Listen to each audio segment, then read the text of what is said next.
గతమెంతో ఘనం, వర్తమానం మాత్రం అంధకారం అన్నచందంగా తయారైంది చెన్నై సూపర్ కింగ్స్ పరిస్థితి. ఏకంగా 5 సార్లు ఐపీఎల్ ట్రోఫీని ముద్దాడిన గ్రేట్ హిస్టరీ ఉన్న ఆ జట్టు ఈ సీజన్ లో కనీసం ప్లే ఆఫ్స్ కు చేరుకోవడం కూడా గగనమైపోయింది. క్రికెట్ లెజెండ్ ఎంఎస్ ధోని జట్టు కెప్టెన్సీ పగ్గాలు తన చేతుల్లోకి తీసుకున్న ఐపీఎల్ 2025లో తలరాత మారడం లేదు. బ్యాటర్లు, బౌలర్లు దారుణాతి దారుణంగా విఫలమవుతున్నారు.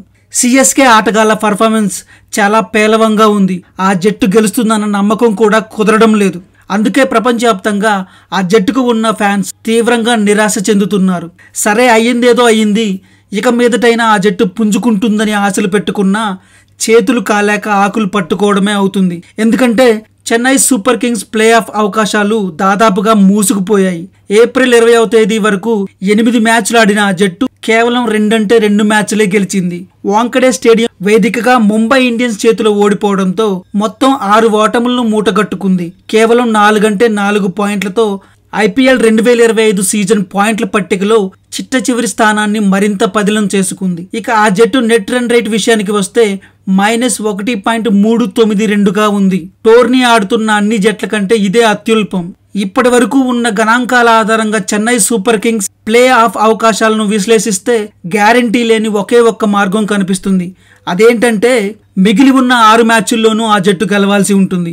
అప్పుడు 8 విజయాల ద్వారా గరిష్టంగా లభించే 16 పాయింట్లతో ప్లే ఆఫ్స్ 4 స్థానాల్లో ఒకదాని కోసం రేసులో నిలిచే అవకాశం ఉంటుంది. కానీ అవకాశం కన్ఫామ్ అని మాత్రం చెప్పలేం. ఎందుకంటే ఇప్పటి వరకైతే చెన్నై కంటే 9 జట్లు మెరుగ్గా కనిపిస్తున్నాయి.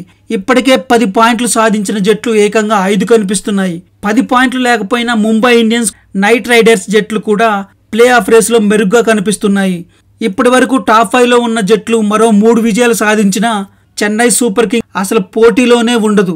లక్కు బాగుండి మిగిలిన అన్ని మ్యాచ్ల్లోనూ గెలిచిన సిఎస్కేకి నెట్ రన్ రేట్ రూపంలో ఇబ్బంది ఎదురయ్యే ముప్పు ఉంటుంది. కాబట్టి ఏదైనా అత్యద్భుతం జరిగితే తప్ప ఈ ఈక్వేషన్లో చెన్నై సూపర్ కింగ్స్ కు ప్లే ఆఫ్ అవకాశాలు చాలా సంక్లిష్టమనే చెప్పాలి. ఇక చెన్నై సూపర్ కింగ్స్ ఒక్క మ్యాచ్ ఓడిపోయినా ఆ జట్టు ప్లే ఆఫ్స్ గురించి మర్చిపోవడమే మంచిది. ఎందుకంటే మిగిలిన 6 మ్యాచ్ల్లో ఒక్కటి ఓడిపోయినా గరిష్టంగా 14 పాయింట్లు మాత్రమే సాధించే అవకాశం ఉంటుంది.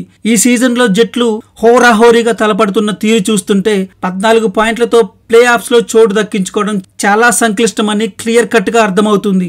ఇప్పటికే 10 పాయింట్లతో ఉన్న Gujarat Titans, Delhi Capitals, royal Challengers Bengaluru, Punjab Kings, Lucknow super Giants జట్లు కనీసం 6 మ్యాచ్లు ఆడాల్సి ఉండడంతో మరో 2 గెలిచిన 14 పాయింట్లతో నిలుస్తాయి. దీని అర్థం ఏంటంటే చెన్నై సూపర్ కింగ్స్ ఆశలపై నీళ్లు చల్లినట్లే అవుతుంది. మొత్తంగా ఏ ఈక్వేషన్ లో చూసినా చెన్నై సూపర్ కింగ్స్ నాకౌట్ ఆశలు ముగిసిపోయినట్టుగానే కనిపిస్తున్నాయి.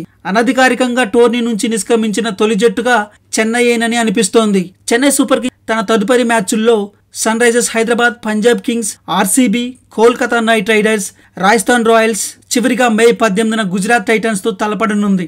ఇక చెన్నై సూపర్ కింగ్స్ పై ఆదివారం రాత్రి గెలుపు ద్వారా హ్యాట్రిక్ విజయం సాధించిన ముంబై ఇండియన్స్ తన ప్లే ఆఫ్ అవకాశాలను మెరుగుపరుచుకుంది. ఒకానొక స్థితిలో చివరి స్థానాల్లో నిలిచిన ఆ జట్టు చెన్నైపై గెలుపు ద్వారా 6వ స్థానానికి చేరుకుంది. ఇప్పటి వరకు 8 మ్యాచ్లు ఆడిన ముంబై ఇండియన్స్ 4 విజయాల ద్వారా లభించే 8 పాయింట్లతో ప్లే ఆఫ్ అవకాశాలను మెరుగుపరుచుకుంది. మిగిలి ఉన్న 6 మ్యాచ్ల్లో 4 విజయాలు సాధిస్తే మొత్తం 16 పాయింట్లతో ప్లే ఆఫ్ రేస్ లో నిలుస్తుంది. ఆర్సీబీ, పంజాబ్ కింగ్స్ జట్ల కంటే ముంబై ఇండియన్స్ కే మెరుగైన రన్ రేట్ ఉంది కాబట్టి ఈ జట్టుకు అవకాశాలు మరింత మెండుగా ఉన్నాయి. ఒకవేళ ముంబై ఇండియన్స్ 4 కంటే ఎక్కువ విజయాలు సాధిస్తే ప్లే ఆఫ్స్ లో చోటు పక్కా అవుతుంది. ఇది ఫ్రెండ్స్ సిఎస్కే ముంబై ఇండియన్స్ జట్ల ప్లే ఆఫ్ అవకాశాల గురించి. చెన్నై జట్టు ప్రదర్శన ఇంత చెత్తగా ఉండడానికి కారణాలు మీకేమనిపిస్తున్నాయో కామెంట్ల రూపంలో తెలియజేయండి. కంటెంట్ నచ్చితే లైక్ కొట్టండి. ఐపీఎల్ కు సంబంధించిన మరిన్ని ఆసక్తికరమైన అప్డేట్స్ కోసం ఫాలో అప్ తెలుగు ఛానల్ ను తప్పకుండా సబ్స్క్రైబ్ చేసుకోండి. Thank you all for watching this content.